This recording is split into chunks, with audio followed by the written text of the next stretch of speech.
हम कट्टर ईमानदार हैं, इसी वजह से ये सारी समस्याएं आ रही हैं। इन लोगों ने इनकी सबसे बड़ी दुखती रग यही है कि ये सर से लेके पैर तक भ्रष्टाचारी हैं। आज दिल्ली की वो सारी बहनें, वो सारी माताएं जिनके घरों के आगे शराब की दुकान खोलने के लिए, जिनके बच्चों को शराबी बनाने के लिए दिल्ली की सरकार ने एक बड़ा षड्यंत्र रचा था, उन सभी माताओं की हाय तो आज लगी गई। संजय सिंह भी गिरफ्तार हुए हैं। पीछे की पृष्ठभूमि देखिए कि बिहार की जातिगत सर्वेक्षण की रिपोर्ट आती है, प्रधानमंत्री जी हड़बड़ाए हुए हैं, पार्टी को समझ में नहीं आ रहा है, हेडलाइन मैनेजमेंट भी करना है, विपक्ष के लोगों को डराना भी है। ये सिलसिला मैं जानता हूं हमारे प्रतिकार के बावजूद चलेगा, क्योंकि उनके राजनीतिक उपकरण अब उनके पास कुछ नहीं बचा। शब्द नहीं, भाव नहीं, कहने को कुछ नहीं, देने को कुछ नहीं, तो क्या करेंगे? विपक्ष के तमाम दलों को लोग बताएं कि क्यों विपक्ष के दलों को, एक एक नेता को लगातार टारगेट किया जा रहा है, डराने के लिए। लेकिन बड़ा सवाल यह है कि जब मनीष सिसोदिया, संजय सिंह और विजय नायर चोरी कर रहे थे, तो क्या केजरीवाल को मालूम नहीं था? क्या केजरीवाल इसमें शामिल नहीं थे? कई सरकारी गवाहों ने यह कहा है कि उन्होंने पैसे केजरीवाल के कहने पर दिए। दिन भर छापेमारी, सारी जांच, सब कुछ खोल डाला, कुछ नहीं निकला। बावजूद इसके जबरन मेरी गिरफ्तारी, लेकिन हम लोग आम आदमी पार्टी के सिपाही मोदी जी से कहना चाहते हैं, मोदी जी आप चुनाव हार रहे हैं, पूरी तरीके से हार रहे हैं, और ये आपकी हताशा का संकेत है, ये आपकी हार का संकेत है। ये उदाहरण है इस बात का कि एक कायर, एक डरपोक प्रधानमंत्री किस तरीके से जुल्म करके, तानाशाही करके, लोगों को जेल में डाल के चुनाव जीतना चाहता है। लेकिन मैं मोदी जी आपको याद दिलाना चाहता हूँ, जब जब जुल्म बढ़ता है तब तब उसके खिलाफ जनता की आवाज बुलंद होती है। मैंने पहले भी कहा है अपने साथियों से, आज फिर दोहरा रहा हूँ।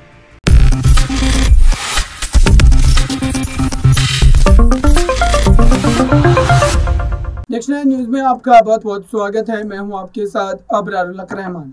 संजय सिंह की गिरफ्तारी के बाद जब कोर्ट में पेश किया गया दर्शकों, तो इस पूरे मामले को लेकर जाहिर सी बात है कि राजनीति जो है वो होनी जरूरी थी। और आज मेरे खास प्रोग्राम मुद्दा आज का में इसी के इर्द गिर्द चर्चा करेंगे और समझेंगे कि दरअसल इस पूरे मामले पर अलग अलग नेताओं के जो बयान आए हैं उससे क्या निचोड़ निकलता है 2024 के लिए, और साथ ही आम आदमी पार्टी वर्सेस भाजपा की इस लड़ाई में। सबसे पहले तो अरविंद केजरीवाल के उस तर्क को आप सुनिए जो उन्होंने कहा कि दरअसल इसमें कोई सच्चाई नहीं है, झूठे केस है और फंसाने के लिए इस तरीके के हथकंडे इस्तेमाल किए जाते।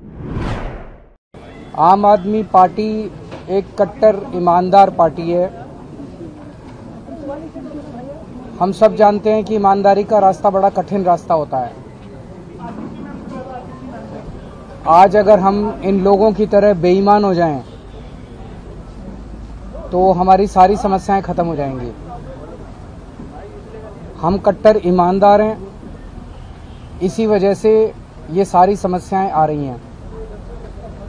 इन लोगों ने इनकी सबसे बड़ी दुखती रग यही है कि ये सर से लेके पैर तक भ्रष्टाचारी हैं,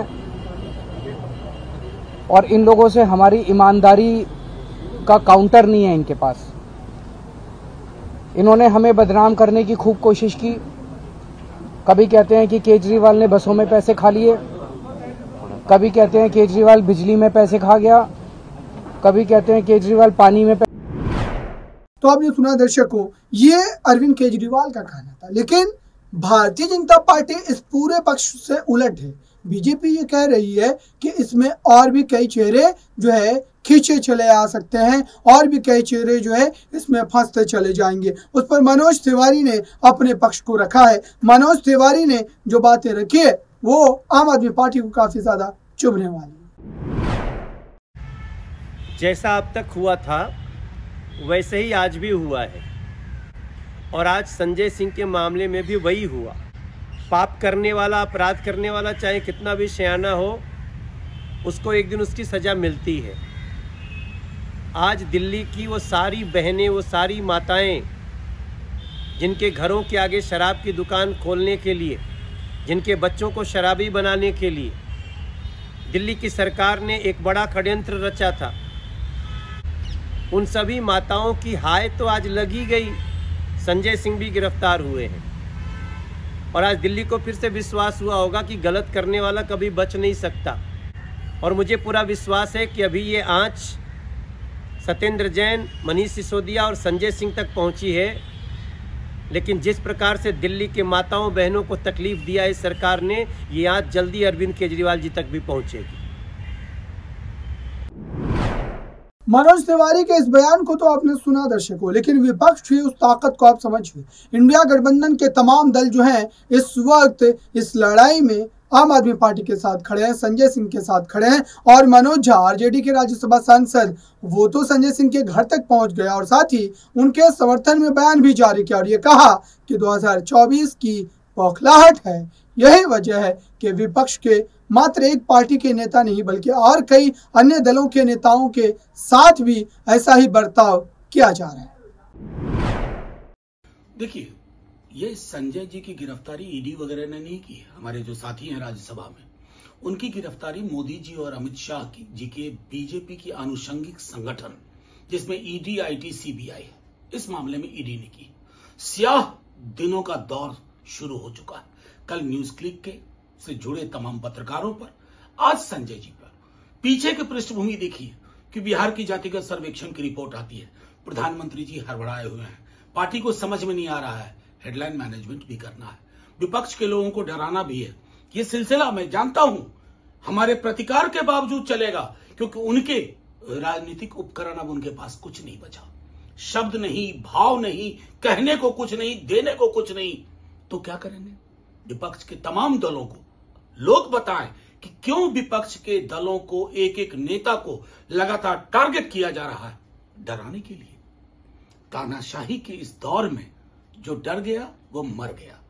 तानाशाह खुद डरे हुए हैं और इस डर का प्रतिकार बहुत जल्द होगा, और वो कल, वो जो जल्द है वो बहुत जल्द है। तो आपने इस पक्ष को भी सुना दर्शकों। दरअसल इस वक्त अभी भी जो सुनवाई चल रही है, वो सुनवाई में ईडी ने जो है कस्टडी की मांग की है। लगभग 7 दिनों की कस्टडी वो मांग रहे हैं, लेकिन कोर्ट के द्वारा ये प्रश्न पूछा गया कि जब मोबाइल जब्त किया गया है तो फिर कस्टडी में पूछताछ कैसे करनी। हालांकि इस पूरी बहस के दौरान कई बार कोर्ट के द्वारा प्रश्न पूछे गए ईडी के वकील से कि इस पूरे मामले में क्या कोई ठोस सबूत मौजूद है, लेकिन भारतीय जनता पार्टी इस पूरे मामले को लेकर राजनीति के एक तरीके से चश्मे से कहीं ना कहीं इसको दिखाने की कोशिश कर रही है, या फिर कहें कि आम आदमी पार्टी के उन बयानों का पलटवार कर रही है। दरअसल आम आदमी पार्टी के पूर्व नेता कपिल मिश्रा और अभी वर्तमान में भारतीय जनता पार्टी के ऐसे नेता जिनके बयानों से कई बार समाज में जो है कई तरीके के बदलाव भी देखने को मिलते हैं। कपिल मिश्रा के इस बयान को आप एक बार जरूर।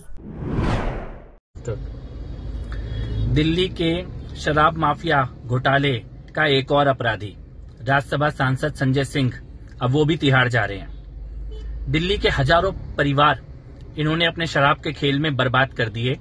आज दिल्ली की उन्हीं माता बहनों की हाय लगी है।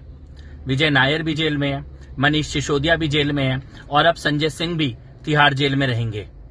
लेकिन बड़ा सवाल यह है कि जब मनीष सिसोदिया, संजय सिंह और विजय नायर चोरी कर रहे थे तो क्या केजरीवाल को मालूम नहीं था?